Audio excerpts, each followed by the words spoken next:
Spirit, God. Fall on this place right now, God. Use me as your servant, God. I do nothing without you. I cannot without you. But we thank you right now for the glory in this place. We thank you for each angel, God, that has touched each seat, God, and gone through the rows, God. We bless your name, God, and we believe you because you're great and you're mighty. And the mighty people of God said, Amen. Oh, hallelujah. The book of John focuses on the deity of Christ, or either his divine nature. What you will find is that when you look into the New Testament, you will find that usually the books are focusing on a certain particular aspect of Jesus. You'll find that the book of Matthew really focuses a lot on his humanity, but John focuses on his deity or his divine nature.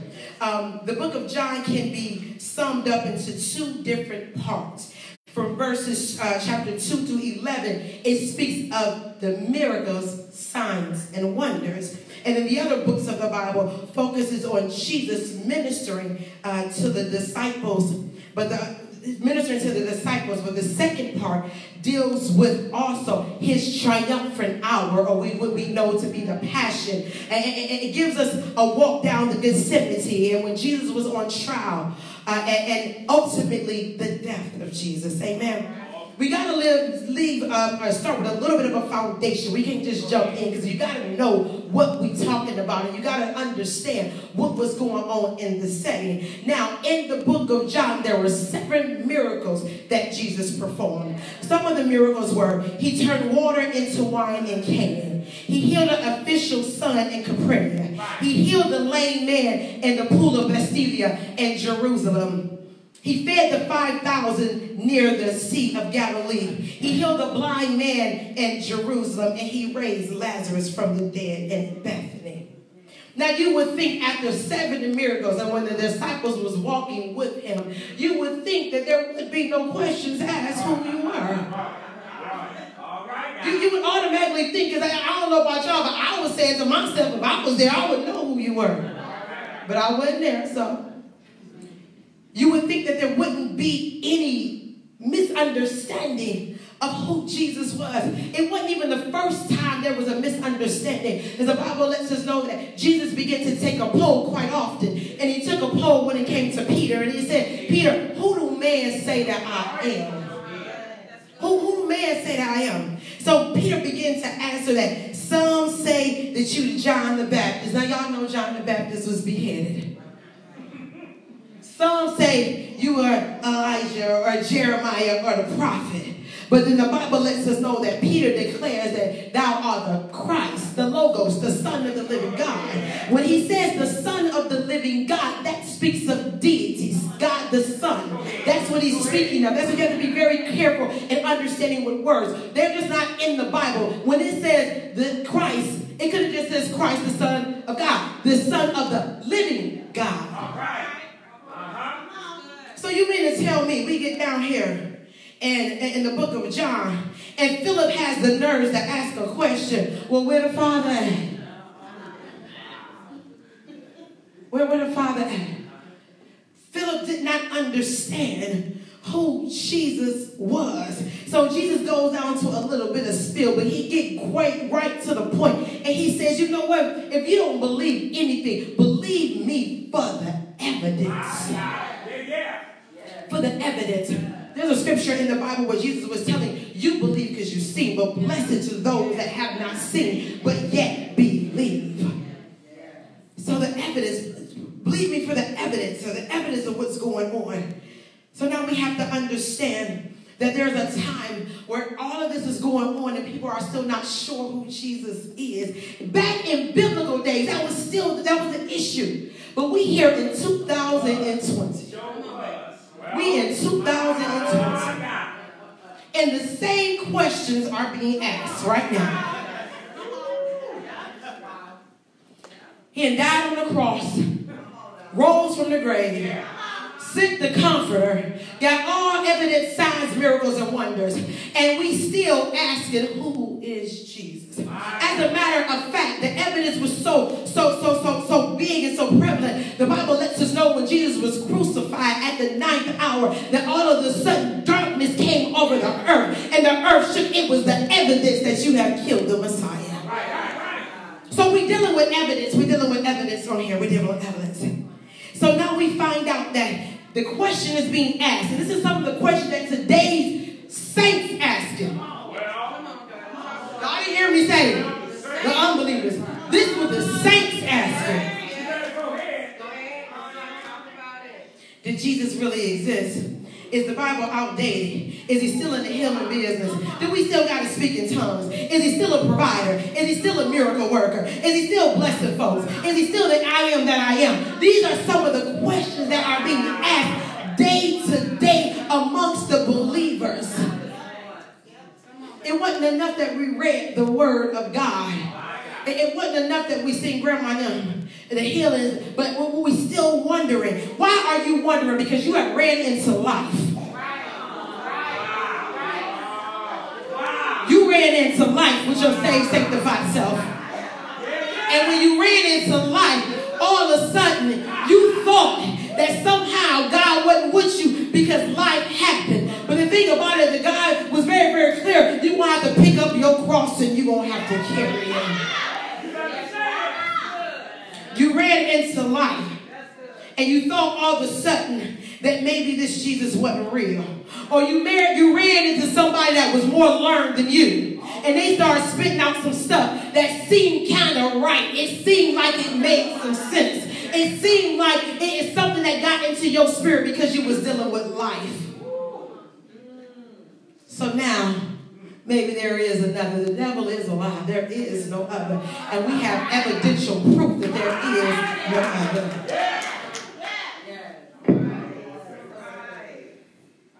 We ran into life. And you got to be very, very careful in understanding life. Because we are believers does not mean that we will not experience life. As a matter of fact, you must, as a believer, go through something. It solidifies who you say you are. Don't tell me you're no believer and every time I turn around you fall asleep in the slumber. Don't tell me that you believe God and you crack under pressure all the time. We're going to shout, I promise.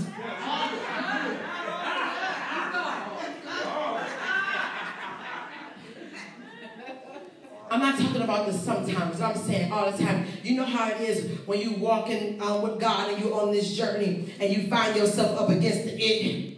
Whatever the it is, and then you find yourself and you realize, you come to yourself, wait a minute, I've been feeling this it over and over and over again. This it keep coming up. He got a different face and maybe a different phase, but that's about it.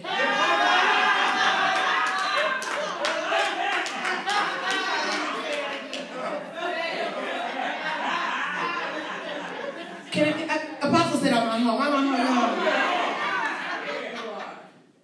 It's the same. She the same one. She switched a little different, got different type of bundles, but she the same one.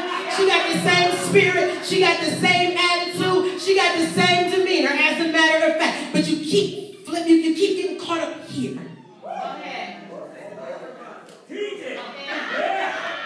You keep getting caught up here. And then oftentimes we thinking that it's some type of trick that the enemy is trying to do. Maybe it is the enemy, but God uses all things for his good. It may not have been God's sovereign will, but some things he permits and he uses it for his glory. He uses it for his glory.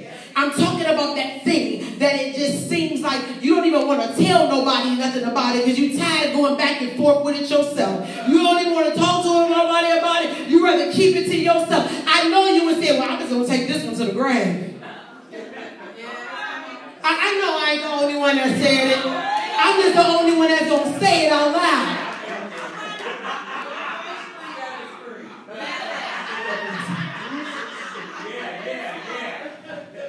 All of that went on.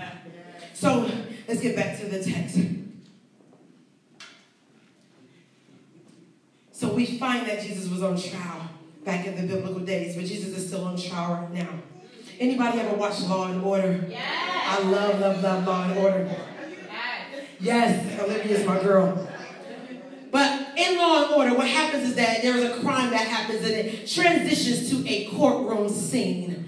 a courtroom scene. And if you hadn't noticed, the title of the message is Court is in Session, and I'm the evidence. Court is in session, and I am the evidence. So we have Jesus on trial again. And for the sake of entertainment or the sake of time, I'm going to be the defense attorney, representing my Lord and Savior. What a great place to be able to represent my Lord and Savior. But you must understand that even though there is a defense attorney, there is a prosecutor. And the prosecutor is known as Satan himself. The enemy. That's who the prosecutor is known as. AKA a deceiver of the brethren. A father of lies. And as a matter of fact, I need you to understand that this prosecutor is just not after Jesus. He hates Jesus and you.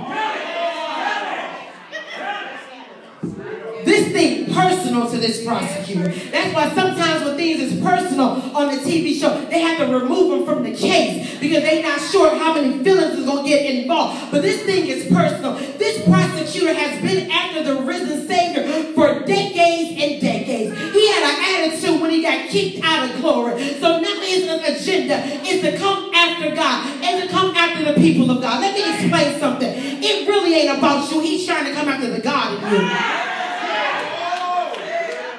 It really ain't about you. We taking it too personal. He's still angry with God for being kicked out of heaven. So he's coming after you with a vengeance. He's coming after you with all he got. Ain't no playing fair. Ain't no rules in this game. That's why the people of God must be worded and girded up with the word of God. He coming after you. Because see, the world is saying so many different things right now. The Bible lets me know that there was a time in Israel where there was no king. And when there was no king, the Bible said they did whatever they thought was right in their own mind. They did whatever they wanted to do. There was actually a king that actually decided that he was going to make it his own little throne. And he was going to cause his son to be the priest. And he was going to put an ephod. He was going to try to mimic the things of God. Please be careful, people of God. The enemy will always try to mimic the things of God. But those that are wise in his word, those that have been laying before God, those that understand a thief. You know a thief. You know a thief and a robber. See, the thing about it is if you grew up, anybody grew up in the hood? I grew up in the hood. Nobody grew up? All right. I grew up in the hood, but God is good. I'm not there anymore. But what I learned in the hood, that at certain times in certain areas, you have to be very careful of your surroundings. And sometimes you can spot a thief. You can spot somebody that ain't even right. They ain't even got to say that to you. You can just spot it. You already know. Let me beware of here. Let me cover myself here. Let me protect myself here. God is saying that the people of God, and to be at a place where you can spot a thief and a liar. You can spot a thief and a liar. That's called discernment with the people of God. You can spot when he ain't right. You can spot when she ain't right. You can spot when somebody ain't telling the truth. You can spot when they ain't spending no time with God. You can spot it already. I lie because I've been spending some time with God and I know how it sounds. You can spot it. You can spot a deceiver.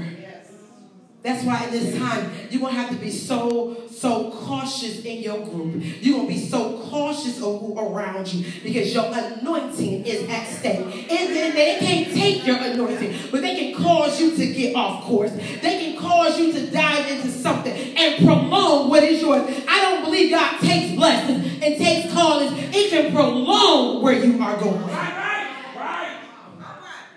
Then we have the testimony, Lord, bring me out. And he's a good and faithful God. He'll bring you out, but you're going to get another testimony. You're going to get another testimony. May not be the one that you wanted. And it's going to bless somebody.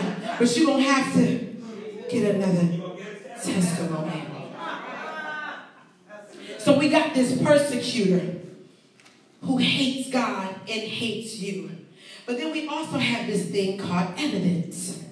So, from what I've seen on Law and Order, they have evidence, or they may have a key witness, or somebody that is going to speak on the behalf of the defendant.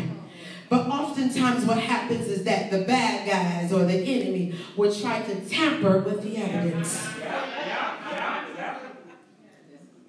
Try to tamper with the evidence. Or try to intimidate the evidence.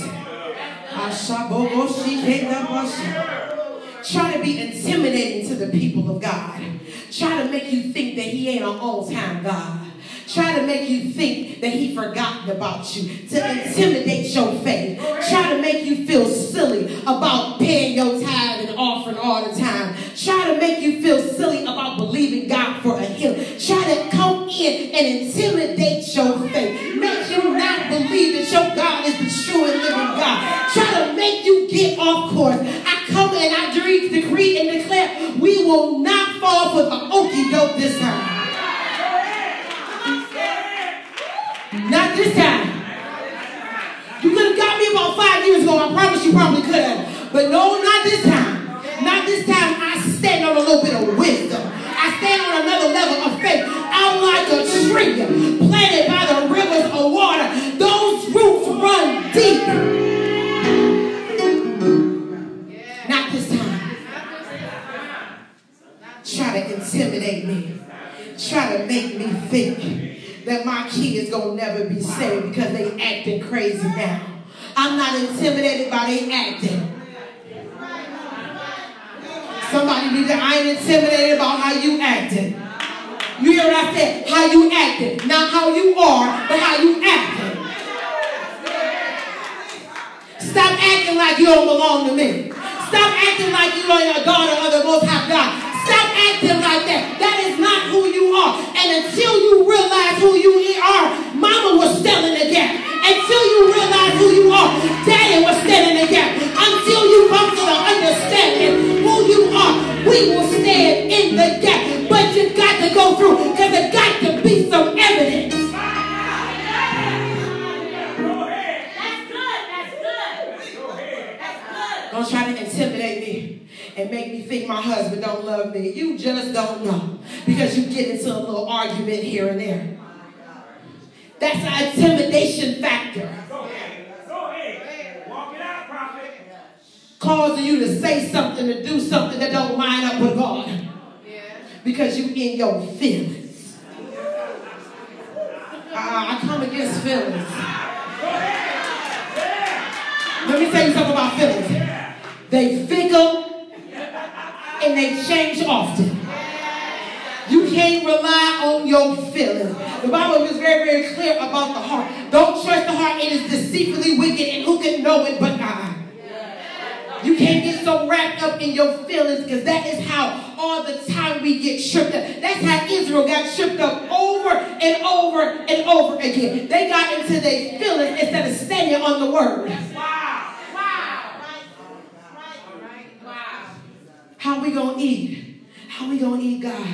You have brought us out of this place of bondage. How we going to eat? The word said that I'll feed you every single day. But you still saying, how we going to eat? How we going to eat? You got up this morning and you ate. You had lunch and dinner. But you still saying, how we going to eat? Wow. Standing on the word. But you have to understand, Israel had to go through because there was some evidence. Yes. Wow. It was evidence that he is a deliverer. So now we have this court scene going on, and we understand that the enemy is one trying to tamper with the evidence, but some of us are going through right now. You are in the evidential stage. Wow. I looked up that word. It's a word, evidential. You're in the evidential stage.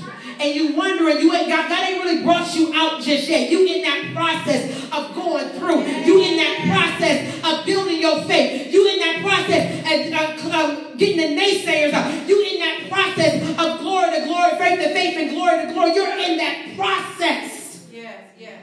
But what I love about with evidence, the real good evidence, they hide away.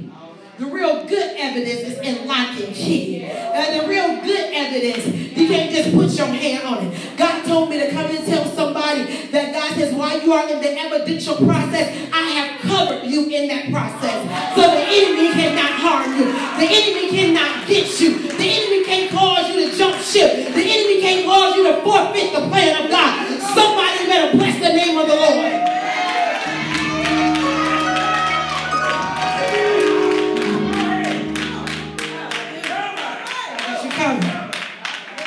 They looking for you. They can't even find you. They looking for you. They're trying to take you out. But they can't find you because God got you so covered. Because your evidence is so important to the body.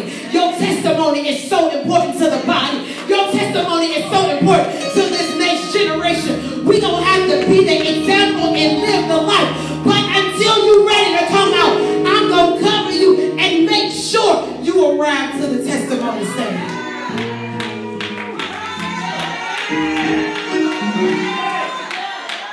Go ahead and go through. You covered. Go ahead and go through. You covered. Just shut up. Go ahead and go through. You covered. Thank you. Thank you. Thank you, Lord. Thank you, Jesus. Hallelujah. Thank you, Lord. Jesus. Yeah. Go ahead and go through. Let me tell you something. This ain't even, it's bigger than you. What I love about God is he'll let you go through. And he'll let you be the evidence. And he'll let you experience things. So he can get the glory. But I'm going to give you something. He said, come on, Jonathan. Thank you, Lord. Hallelujah. So now, since you are evidence, and some of us are in the evidential process, there comes a time where you're going to have to take the stand. Wow. There comes a time in this world you're going to have to take the stand. Because the world is saying, you can be whatever gender you want to be. I'm going to go there. Not afraid. Not afraid. You can be man 40 years and a woman the next 20. That's what the enemy says. You can do whatever. This is what's on the stand. This is what's at trial, people of God. Got our babies at 6 and 7 and 8 years old talking about, I just want to be a she now. And the problem is that the people of God got to raise their voice and got to say it ain't so. I am the evidential truth that it is not so. I am the evidential truth that you may have been confused for a moment, but I have a Savior that died on the cross and that shed some blood that I could be born again if I was confused. That's what's on trial right now. What's on trial right now? That every black brother got to get a number. Like a black brother can't do right until he go to jail. The devil is a lie. My husband don't have no number. That ain't got to be what every black man is going to be. That don't have to be. God got to raise some black men up that can stand in holiness and that can keep himself and that know how to be a provider and don't mind taking care of his boo. Don't mind just sleeping with one woman.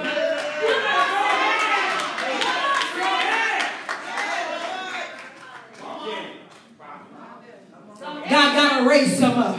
So we need a Shania and Chad to come up off the scenes and get married in front of everybody and publicize everything. Thank you for publicizing, because you are the evidential truth that God can keep a couple. You're the evidential truth that God still puts soulmates together.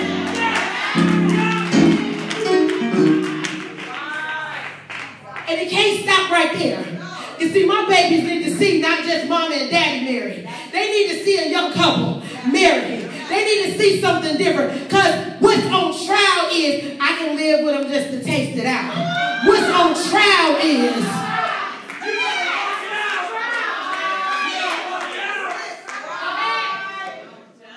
what's on trial is, let me just taste the waters. What's on trial is that he might be faithful today, he might not be faithful tomorrow, and I gotta take him back. That's what's on trial.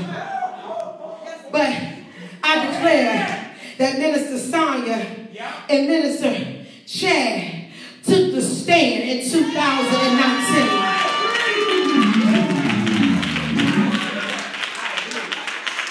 Took the stand before the world and said, you know what? God can keep us. God can put us together. God can call us to love. God can do it at a young age. God can still call it ministry. God can still bless. God can still prosper. Why? Because we need some evidential truth. We need to see some evidence that God is still. Don't just tell me about it. Show me.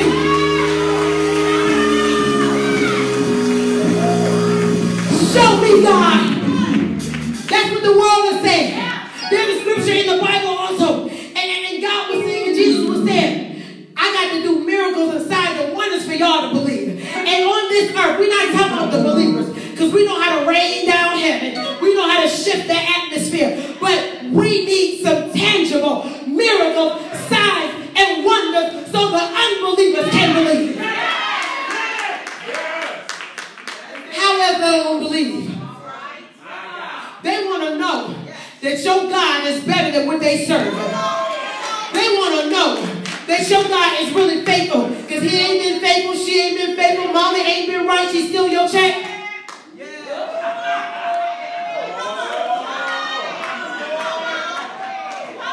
Am I too real in here? So y'all thought I was quiet because I be sitting there and I don't say nothing. You ain't never seen love, don't know what love look like, don't know what it feel like. Somebody come along and love you from the bottom to the top, and you like, no, he ain't in.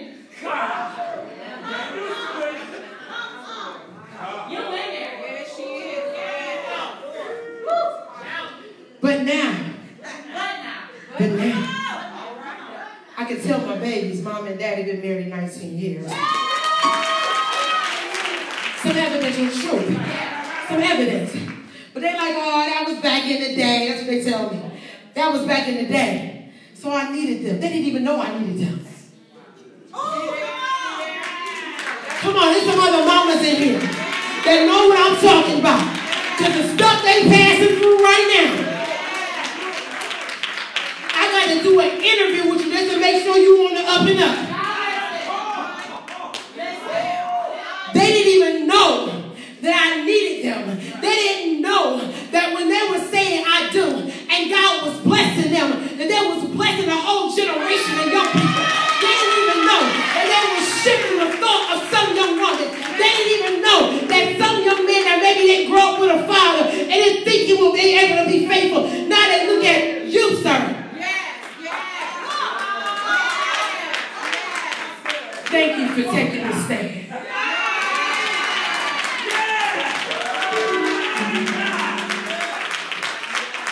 Thank you for not being intimidated when people didn't think it was going to work out. Thank you for not being intimidated when people had their nose frowned up because it wasn't them.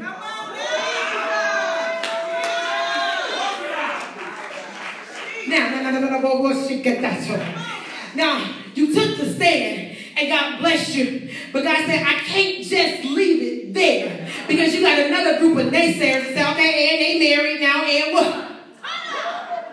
Now, this is the what. The what is that God says, that thing that you have been talking about and you've been dreaming about, you just told him about it because you really haven't told anybody about it. There is a sound that comes from your voice. She come up there and she sings praise and worship. But halfway middle, if y'all know what I'm talking about, halfway middle through a song, there is a sound that changes in Zion's voice. And it's an I dare you sound to the enemy. And it changes in her voice. She don't even realize folks is out here that she go in her own little place and she do her own little worship. And that own little worship is she's thanking God for how God has brought her a mighty long way. And she's almost in unbelief of what God is doing right now. But God said that thing that you haven't said anything about it because you took the stand.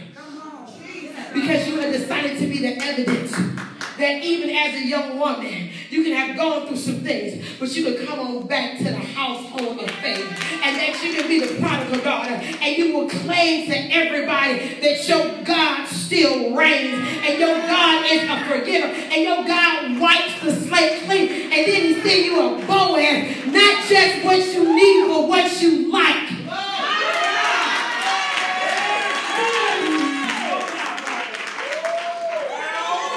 See, Apostle, see, Prophet Timberlake. When I was getting married, God sent me what I need, yay and amen, but God sent me what I like.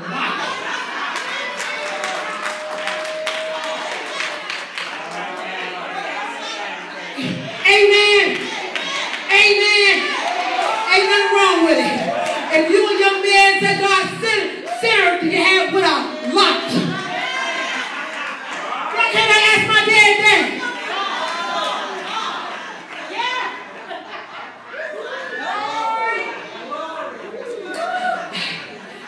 So yes, God has to do some things. And because you took the stand, you was a man about it. I appreciate that, son. You was a man about it. Has integrity going on in the inside. But the Bible says that he that findeth a wife finds a good thing and obtains favor from the Lord. I'm helping somebody. And obtains favor from the Lord. What does that mean? That means that when you proposed to her, she said, I do. God gave you an extra layer of favor to be able to take care of whatever she wants, whatever she needs, spiritually, physically, and mentally, and economically. Why? Because we need you to be the evidence. And he obtains favor. See, Pastor Montero can only walk in but so much favor without his good thing. It's word. It's word. So thank you for taking the stand. Now, is God really a way maker? Does he really make ways out of no ways? I know I got folks in here right now that will stand up on your feet and shout out glory. And you know that you are the evidence of truth. God has made a way out of nowhere.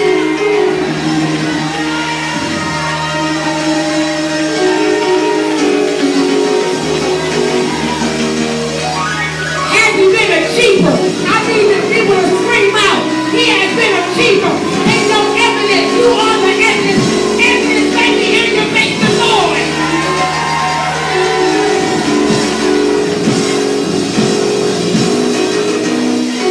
Have you been a healer? Evidence makes the Lord.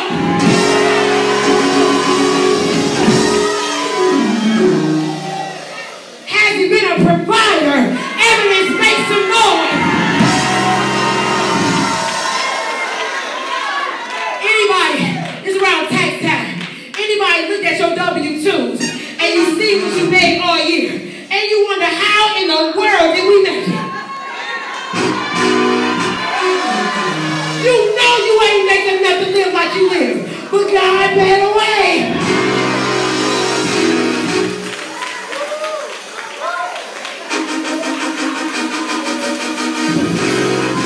But God made a way. But God made a way. You haven't missed no beat. You bought what you wanted to buy. You ate what you wanted to eat. And God still made sure every month the lights was on. Every month the rent was paid. Every child had what they needed. You had some extra. We serve a true and on time and living God. Can I get the evidence? The prayer.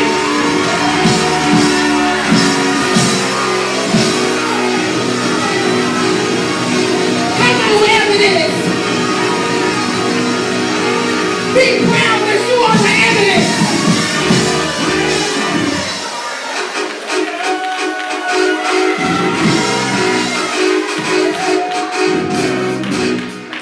You need to touch your neighbor and say, I am the evidence. Come on, somebody agree with me. I am the evidence. I am the evidence. I am the evidence. I am the evidence. Let's go, come on, believers. I am the evidence.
pray that we have the opportunity to give God some glory through our evidence. Let's worship.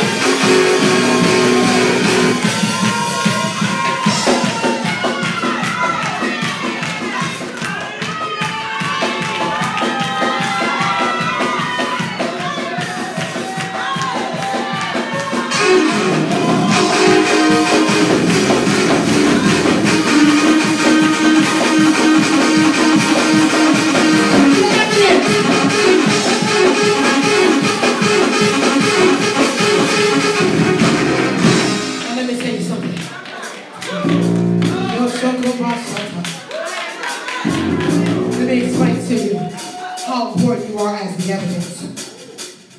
You will not be shaken. You will not be moved. You will not be intimidated. I declare, as you understand, from this day forward, whatever the diagnosis is, we don't receive it. But it gotta come through this way. It gotta come through this way. So you can be the evidential truth. So now when they say it ain't working, you go into your secret place. You go and you worship your God. And you thank God for being the evidence that cancer has no authority. You thank God for being the evidence that diabetes cannot take a limb. You thank God for being the evidence. So kidneys are best friends. You thank God for being the evidence that my son.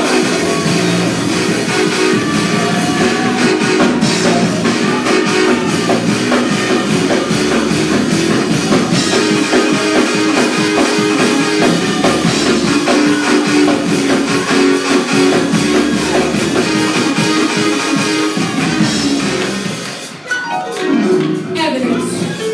At this moment, we should be so proud to be able to take a stand.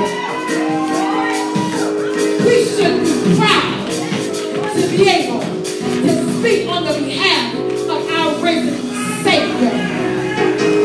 We should feel grateful that we were counted as worthy to go through. We should be grateful to count that you decided to pick my family to go through. Because at the end of the day, it is one. It's one.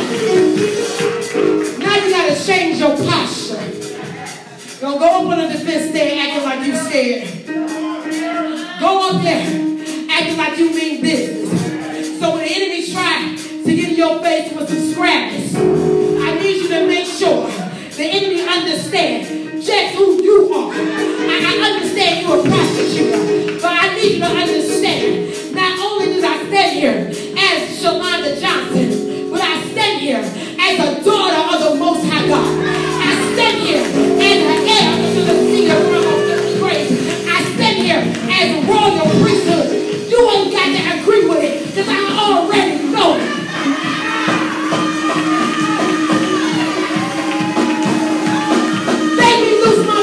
You won't. Let me lose my God and you won't. See, Pastor right here had did this.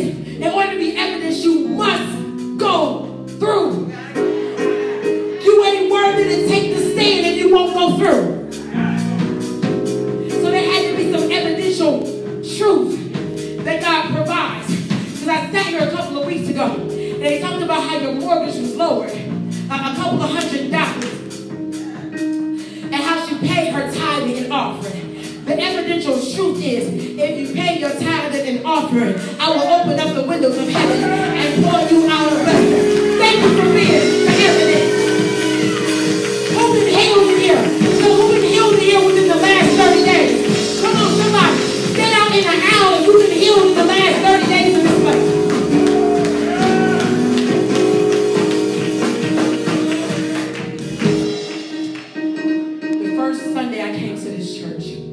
Which is about a month ago. Y'all be seated, because we're about to enter into another realm of this service.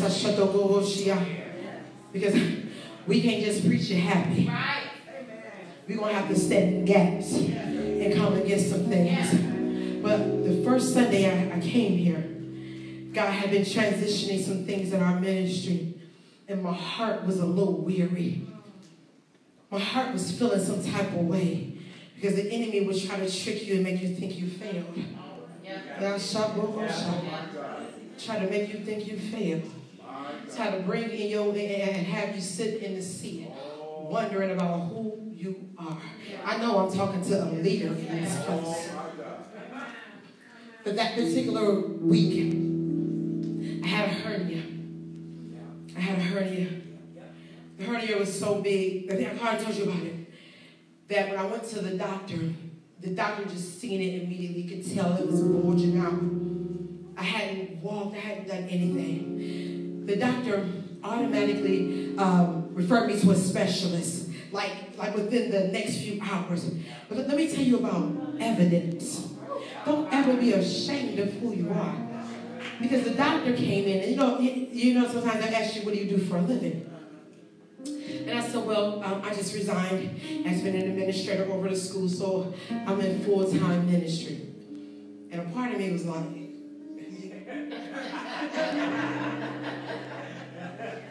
because I felt some type of way.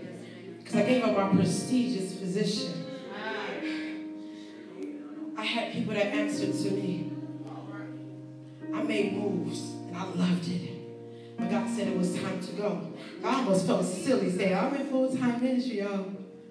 The doctor stood there and said, that is amazing. She said, I do mission work in Africa.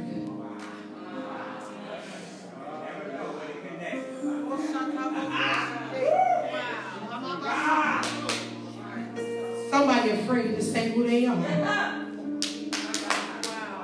You're afraid to say who you are. Because in this society, they don't respect the clergy. In this society, they don't respect the man and woman of God, but you will respect the evidence.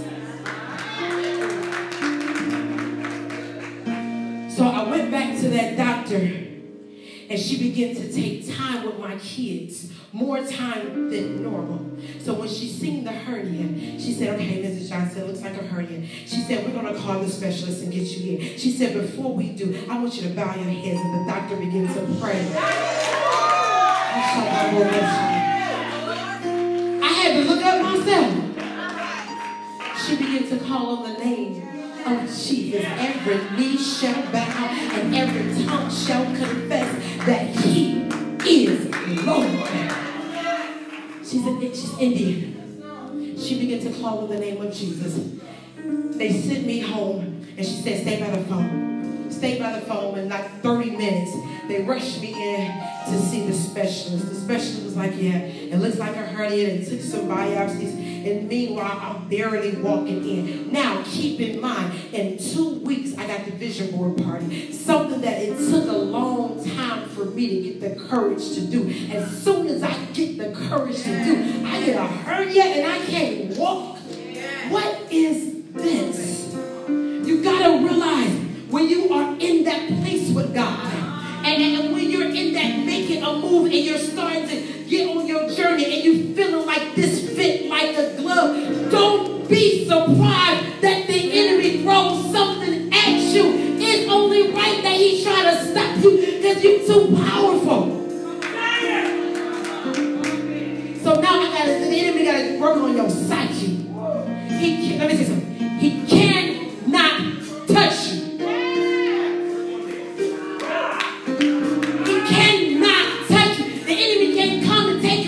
Nowhere. He has to work on your psyche. That's why we have to renew our minds. Bible studies need to be packed. Because you can't draw from nothing if ain't nothing in there.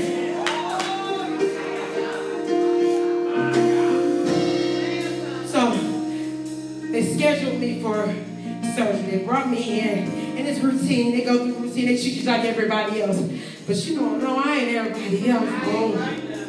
I understand who I am. So you go along with the formalities. Don't skip an appointment. Don't skip an an appointment talking about God healed you. Yes, he healed you, but you need to be the evidence to the doctor. You need to be the evidence to the person that's sitting in the clinic with you. You need to, so you got to go. So they said, we're going to do your surgery at a Hoosier. They said, but on Monday, we're going to have you take an x-ray just to see how big it is or what that. But I came to the house of prayer on Sunday. I sat right there in that seat. And Apostle called for those that needed the healing. And I believe you came up at that time. And the atmosphere was just set like never before. And I sat there in my seat. I said, God, I know you to be a way maker. I know you to pay some bills. I know you to sustain. And even as a pastor, I did not know you as personal divine healer. And in order to walk in that anointing, I had to experience it. I sat there and he began to war in the spirit. He began to war in the spirit. And I sat there and I stood up and I put my hand on the spot where it hurt. And I said, God, I need you to be a healer. I need you to be a divine healer, God. God, I got to be present for this vision board party, God. God, I got to know you on another level, God. I need to know you as divine healer, God. I don't want to ride on the testimony of nobody else. I don't want to ride on the testimony of nobody else. I need you to know as divine healer. I need you to be a divine healer. I need you to be a divine healer.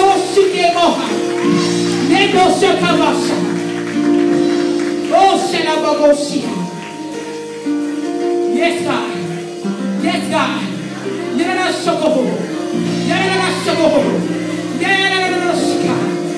Yes, God. God, she's already been the evidence, God. God, she's already been the evidence, God. God, she's already still preaching, declaring with the case, God. Now it's time for the divine healing right now. Let's go.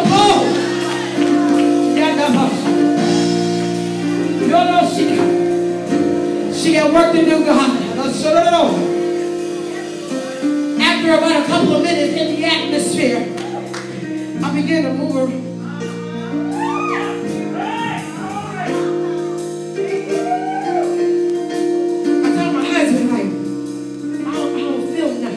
Anybody ever had a hernia before? No, you feel it. You move the wrong way, you feel it. And I began to, service was going on, so I didn't want people to start looking at me. I'm like,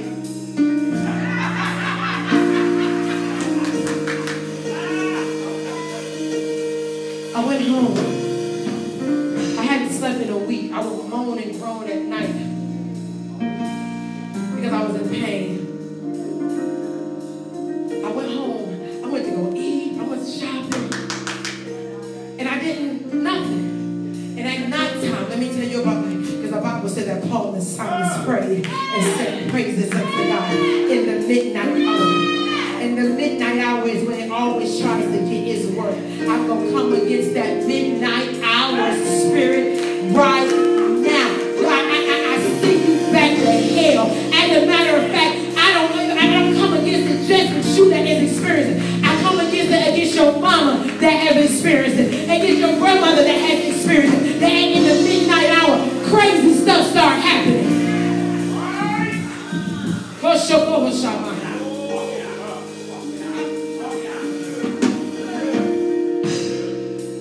In the midnight hour, I felt nothing. I felt nothing. I felt nothing. Because I asked him to be the divine healer.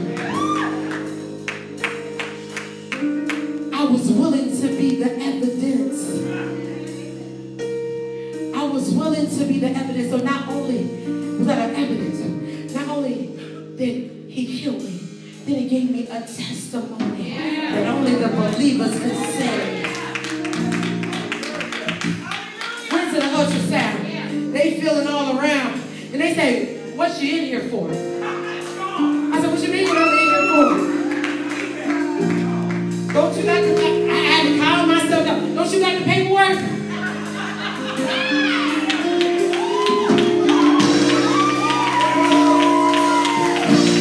Did you see what they wrote down about me? Did you see what the enemies tried to pronounce over me? Did you see it? But now you start putting the scanner on me. And they go back to the paperwork and say, why you in here again?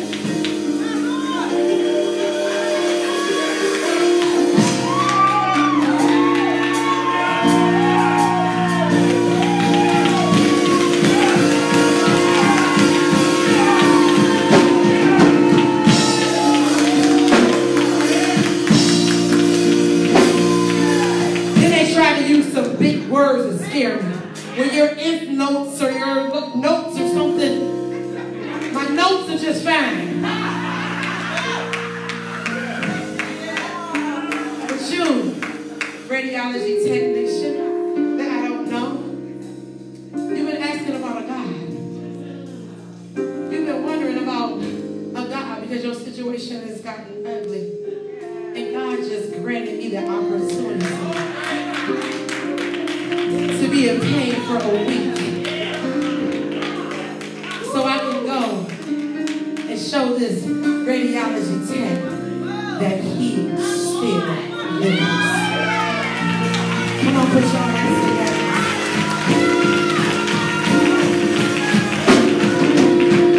I got some young brothers in this place that you know you should have been in jail already. As a matter of fact, you were surprised when they didn't take you. You know you did enough wrong. And God still allowed you to walk the streets. And sometimes we thought it was just bad luck. It was just bad luck I was born into this family. I need that young brother to come up in here, come to the aisleway right now. And I need you to understand that the reason why you did not get locked up, but you did go through the proceedings. You did have to go to court. God said, Jordan, I'll make you pay some money too, because I got to teach you a lesson. I got to scare you a little bit. But you must understand that because of the call on your life, the call on your life exceeds anything that any male has done in your family. I'm talking to my brothers. God said, I don't care what happened before. I don't care what the name they called you before. As a matter of fact, some of y'all going by some nicknames. Going by some nicknames they had in the world. Still don't try to call you by your government name. Call you by your spiritual name. As a matter of fact, call me brother, sister. At least identify that I'm in the body of Christ. I ain't boo-boo now. Call me by my new name.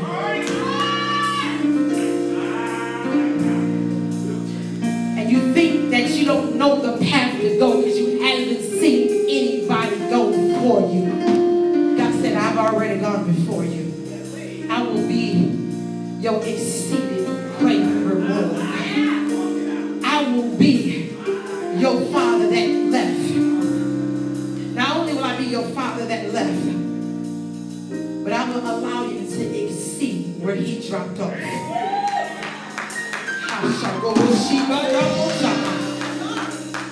So your son will not lack. Somebody, your son will not lack. Your daughter will not lack.